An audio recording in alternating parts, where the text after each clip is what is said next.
presenting you your messy minds. In this video, we are going to see about the sleeping patterns and sleep in the old age. Like how are the people going to sleep and what are the consequences of not sleeping properly and what are the various treatments to have a proper sleep. So if you see the sleeping patterns of the old age people, obviously it is not going to be the optimum level, right? So they sleep very less time.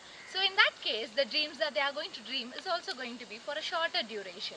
So if you ask me what is the reason behind their restricted hours of sleep, then obviously sometimes it's going to be their physical illness. So they might be having some kind of physical disturbances, right? So that can be one of the possible reasons for having a different sleep pattern. So also if you see, most of the times the old age people will be very much sensitive to the light. So as soon as the sun rises, they do not feel like sleeping. So this can also be one of the possible reasons for their shorter duration of sleep. So if you ask me what are the consequences of not sleeping properly, I would say they might be getting some kind of mental disturbances, right? Like it can be depression or something like chronic illness or sleepless night and all these things. So if you ask me what are the symptoms of depression, I can tell you it can be majorly the chronic insomnia, like where you will not be able to sleep completely, or sometimes it can even be sleepless nights. So if untreated, then it's going to be really very dangerous for your old age parents. So you have to really take care of it. So if you ask me what are the treatments for your old age parents who are not getting the proper sleep, then I would tell you that cognitive behavioral therapy works a lot.